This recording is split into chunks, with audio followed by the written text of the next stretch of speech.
चाणक्य की संतान से। सुन लेते हैं।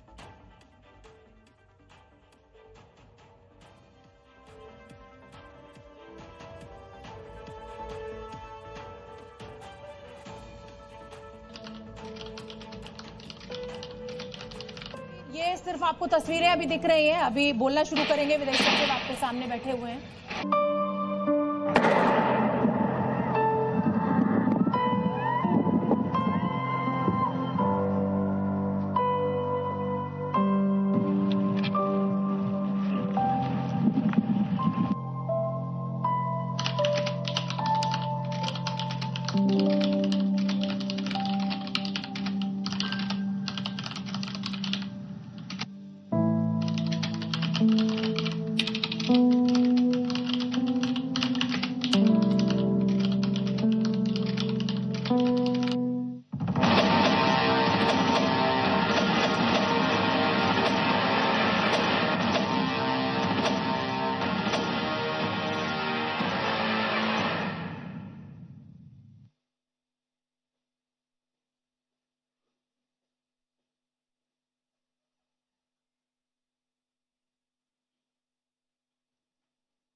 नमस्कार। इस ब्रीफिंग में शामिल होने के लिए आप सभी का धन्यवाद। जैसा कि आप सभी जानते हैं, 22 अप्रैल 2025 को लश्कर तैयबा से संबंधित पाकिस्तानी और पाकिस्तान प्रशिक्षित आतंकवादियों ने भारत में जम्मू और कश्मीर के पहलगाम में भारतीय पर्यटकों पर बर्बरतापूर्ण हमला किया। 25 भारतीयों और एक नेपाली नागरिक को कायरतापूर्ण मौत के घाट उतार दिया गया। मुंबई के 26 नवंबर 2008 के हमलों के बाद यह भारत में हुई किसी आतंकवादी हमले में मारे गए आम नागरिकों की संख्या की दृष्टि से सबसे गंभीर घटना है।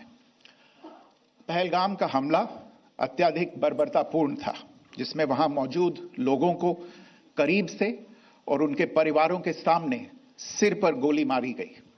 हत्या के इस तरीके से परिवार के सदस्यों को जानबूझकर आघात पहुंचाया गया। साथ ही उन्हें यह नसीहत भी दी गई कि वे वापस जाकर इस संदेश को पहुंचा दें। यह हमला स्पष्ट रूप से जम्मू और कश्मीर में बहाल हो रही सामान्य स्थिति को बाधित करने के उद्देश्य से किया गया था। चूंकि पर्यटन फिर से अर्थव्यवस्था का मुख्य आधार बन रहा था, इस हमले का मुख्य उद्देश्य इसे प्रतिकूल रूप से प्रभावित करना था। पिछले वर्ष आप सभी जानते हैं 2.25 करोड़ से अधिक पर्यटक कश्मीर आए थे। इस हमले का मुख्य उद्देश्य इसलिए संभवतः यह था कि इस संघ राज्य क्षेत्र में विकास और प्रगति को नुकसान पहुंचाकर इसे पिछड़ा बनाए रखा जाए और पाकिस्तान से लगातार होने वाले सीमा पार आतंकवाद के लिए उपजाऊ जमीन बनाने में सहायता की जाए। हमले का यह तरीका जम्मू और कश्मीर और शेष राष्ट्र दोनों में सांप्रदायिक दंगे भड़काने के उद्देश्य से भी प्रेरित था। इसका श्रेय सरकार और भारत के सभी नागरिकों को दिया जाना चाहिए कि इन प्रयासों को विफल कर दिया गया। एक समूह ने खुद को रेजिस्टेंस फ्रंट TRF कहते हुए इस हमले की जिम्मेदारी ली है। यह समूह संयुक्त राष्ट्र द्वारा प्रतिबंधित पाकिस्तानी आतंकवादी समूह लश्कर तैयबा से जुड़ा हुआ है। यह उल्लेखनीय है कि भारत ने मई और नवंबर 2024 में संयुक्त राष्ट्र की 1267 कमेटी की सैंक्शंस मॉनिटरिंग टीम को अर्धवार्षिक रिपोर्ट प्रस्तुत की थी, जिसमें TRF के बारे में साफ इनपुट दिए गए थे। इससे पाकिस्तान स्थित आतंकवादी समूहों के लिए कवर के रूप में TRF की भूमिका सामने आई थी। इससे पहले भी दिसंबर 2023 में भारत ने इस टीम को लश्कर तैयबा और जैश ए मोहम्मद के बारे में सूचित किया था, जो TRF जैसे छोटे आतंकवादी समूहों के माध्यम से अपनी गतिविधियों को संचालित कर रहे हैं। इस संबंध में 25 अप्रैल को UN सिक्योरिटी काउंसिल प्रेस वक्तव्य में TRF के संदर्भ को हटाने के लिए पाकिस्तान के दबाव पर भी ध्यान दिया जाना चाहिए। पहलगाम आतंकवादी हमले की जांच से पाकिस्तान के साथ आतंकवादियों के संपर्क उजागर हुए हैं। रेजिस्टेंस फ्रंट द्वारा किए गए दावे और लश्कर तैयबा से ज्ञात सोशल मीडिया हैंडल द्वारा इसको रीपोस्ट किया जाना इसकी पुष्टि करता है। चश्मदीद गवाहों और विभिन्न जांच एजेंसियों को उपलब्ध अन्य सूचनाओं के आधार पर हमलावरों की पहचान भी हुई है। हमारी इंटेलिजेंस ने इस टीम के योजनाकारों और उनके समर्थकों की जानकारी जुटाई है। इस हमले की रूपरेखा भारत में सीमा पार आतंकवाद को अंजाम देने के पाकिस्तान के लंबे ट्रैक रिकॉर्ड से भी जुड़ी हुई है, जिसके लिखित और स्पष्ट दस्तावेज उपलब्ध हैं। पाकिस्तान दुनिया भर में आतंकवादियों के लिए एक शरण स्थल के रूप में पहचान बना चुका है। यहां अंतर्राष्ट्रीय स्तर पर प्रतिबंधित आतंकवादी सजा पाने से बचे रहते हैं। इसके अलावा पाकिस्तान ने इस मुद्दे पर विश्व और फाइनेंशियल एक्शन टास्क फोर्स जैसे अंतर्राष्ट्रीय मंचों को जानबूझकर गुमराह करने के लिए भी जाना जाता है।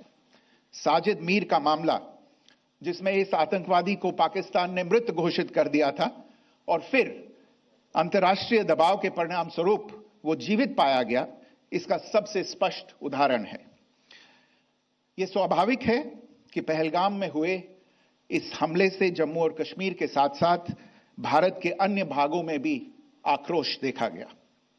हमलों के बाद भारत सरकार ने स्वाभाविक रूप से पाकिस्तान के साथ संबंधों को लेकर कुछ कदम उठाए। आप सभी उन निर्णयों से अवगत हैं जिसकी घोषणा 23 अप्रैल को की गई थी। तथापि यह आवश्यक समझा गया कि 22 अप्रैल के हमले के अपराधियों और उनके योजनाकारों को न्याय के कटघरे में लाया जाए। हमलों के एक पखवाड़े के बाद भी पाकिस्तान द्वारा अपने क्षेत्र या अपने नियंत्रण वाले क्षेत्रों में आतंकवादियों की इंफ्रास्ट्रक्चर के विरुद्ध कार्रवाई करने के लिए कोई स्पष्ट कदम नहीं उठाया गया है। उल्टे वो इनकार करने और आरोप लगाने में ही लिप्त रहा है। पाकिस्तान आधारित आतंकवादी मॉड्यूल्स पर हमारी खुफिया निगरानी ने संकेत दिया है कि भारत के विरुद्ध आगे भी हमले हो सकते हैं। अतः इनको रोकना और इनसे निपटना दोनों को बेहद आवश्यक समझा गया। आज सुबह, जैसा कि आपको ज्ञात होगा, भारत ने इस तरह के सीमा पार हमलों का जवाब देने और उन्हें रोकने तथा उनका प्रतिरोध करने के अपने अधिकार का प्रयोग किया है। यह कार्यवाही नपीतुली, नॉन एस्केलेटरी, आनुपातिक और जिम्मेदारीपूर्ण है।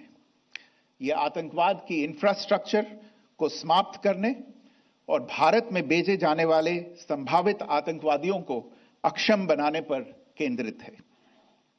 आपको यह भी स्मरण होगा कि 25 अप्रैल 2025 को संयुक्त राष्ट्र सुरक्षा परिषद ने पहलगाम आतंकवादी हमले पर एक प्रेस वक्तव्य जारी किया था, जिसमें आतंकवाद के इस निंदनीय कार्य के अपराधियों, आयोजकों, फाइनेंसरों और प्रायोजकों को जवाबदेह ठहराने